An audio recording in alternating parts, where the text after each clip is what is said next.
अल्हम्दुलिल्लाहि वहदहु वस्सलातु वस्सलामु अला मन ला नबिय्य बअदहु अम्मा बअदु फ़अऊज़ु बिल्लाहि मिनश शैतानिर रजीम बिस्मिल्लाहिर रहमानिर रहीम। अन इब्न अब्बास रज़ियल्लाहु अन्हुमा अनिन नबी सल्लल्लाहु अलैहि वसल्लम क़ाल निअमतानि मग़बूनुन फ़ीहिमा कसीरुम मिनन नास अस्सिहतु वल फ़राग़। अब्दुल्लाह बिन अब्बास रज़ियल्लाहु ताला अन्हुमा बयान करते हैं कि रसूलुल्लाह सल्लल्लाहु अलैहि वसल्लम ने फरमाया कि दो नेमतें ऐसी हैं कि अक्सर लोगों की तरफ से उनमें नाकदरी की जाती है, उनका सही इस्तेमाल नहीं किया जाता। और वो दो नेमतें सेहत और फरागत है। सेहत और फरागत एक ही वक़्त में अगर एक इंसान को मिल जाएं तो ये बहुत बड़ी नेमतें हैं और उस इंसान पर ये लाजिम है कि इनका वो सही इस्तेमाल करे। और फिर इन नेमतों के बारे में पूछा भी जाएगा।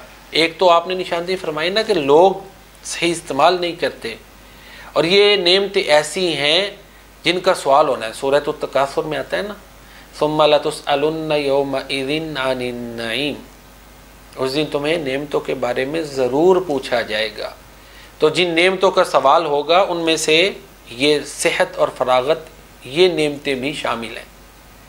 जामे तिरमिज़ी में सुन अबू हुरैरा रज़ियल्लाहु ताला अन्हु बयान करते हैं कि रसूलुल्लाह सल्लल्लाहु अलैहि वसल्लम ने फरमाया, इन्न अव्वला मा युसअलु अन्हुल अब्दु यौमल क़ियामति मिनन नईम फ़यक़ूलु लक अलम नुसह्हि लक जिस्मक व नुरवियक मिनल माइल बारिद। क़यामत वाले दिन जिन नेमतों का सबसे पहले सवाल होगा, जिनके बारे में पूछा जाएगा, प्यारे नबी करीम सल्लल्लाहु अलैहि वसल्लम फरमाते हैं कि अल्लाह ताला इंसान को कहेगा कि क्या मैंने तुम्हें सही जिस्म नहीं दिया था और ठंडे पानी से तुम्हें सैराब नहीं किया था। तो ये जिस्मानी सेहत ये दुनियावी नेमतों में से सरे फहरिस्त नेमत है और इसके बारे में बाज़ पुरस होगी। कुरान करीम सूरह बनी इसराइल में अल्लाह फरमाते हैं सूरह नंबर 17 में, इन्न समा वल बसर वल फुआद कुल्लु उलाइका कान अन्हु मसऊला।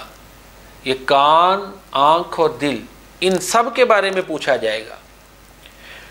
हम सेहत और फरागत के बारे में जवाबदेह हैं कि हम इनका इस्तेमाल किस तरह करते हैं।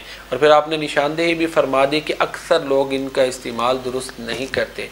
सेहत जवानी में लोग इबादत की तरफ नहीं आते। ख़ासकर हमारे यहाँ तो ये होता है जी अभी बड़ा वक़्त पड़ा हुआ है, हाँ जी, इबादत कर लेंगे। जवानों के बारे में ये ज़हन में ये बात होती है जी अभी हम जवान हैं, तवानाइयाँ पूरी हैं, दुनिया जो है ना, दुनिया के मामलात को बेहतर कर लें। जैसे दुनिया के मामलात और इबादत दो मुतज़ाद चीज़ें हैं। ये सोच गलत है। ये दो मुतज़ाद नहीं हैं, ये दो चीज़ें मुतज़ाद नहीं हैं। इबादत, अल्लाह की बंदगी और दुनिया की तरक्की, दुनिया के लिए तगो दो, ये दोनों लाजिम व मलज़ूम हैं। दोनों को साथ लेकर चलना चाहिए। तो इंसान ये ज़हन में रखे कि वो हर मामले में ऑल इन ऑल नहीं है। ये जिस्म अल्लाह की अमानत है, फरागत अल्लाह की अमानत है। हमने देखा है बुढ़ापे में लोग चाहते हैं कि अल्लाह की इबादत करें, सेहत नहीं होती है जी। तो जब सेहत होती है फिर सोच शैतान ने कुछ ऐसे बरगलाया हुआ है, ऐसे वसवसे डाले हुए हैं कि हमारी तरजीहात और होती हैं। जब हमारी तरजीहात में इबादत आती है उस वक़्त वो सकत नहीं होती। तो इसलिए दो नेमतें जिसके पास हैं वो इसको अपनी तरजीहात को असेस करे और इनको जो है ना दोबारा इनकी जांच परख करे कि आया उसकी डायरेक्शंस दुरुस्त हैं, वो जो उसको नेमतें अल्लाह ने दी हुई हैं उनका वो इस्तेमाल दुरुस्त कर रहा है। आजकल अगरचे ये परेशान कुन कैफियत है कि कोरोना की वजह से बड़े लोग घरों में भी हैं, तो इस सिलसिले में अल्लाह की इबादत और बंदगी जो है उसकी तरफ रुझान ज़्यादा होना चाहिए, अपना भी और अपनी औलाद का भी।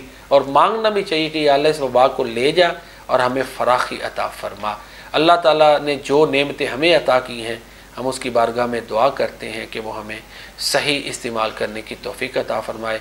और जो कमियां पहले हमसे रह गई हैं या अब भी रह जाती हैं, अल्लाह ताला हमें मुआफ़ फ़रमाए। वो गफ़ूरुर रहीम है।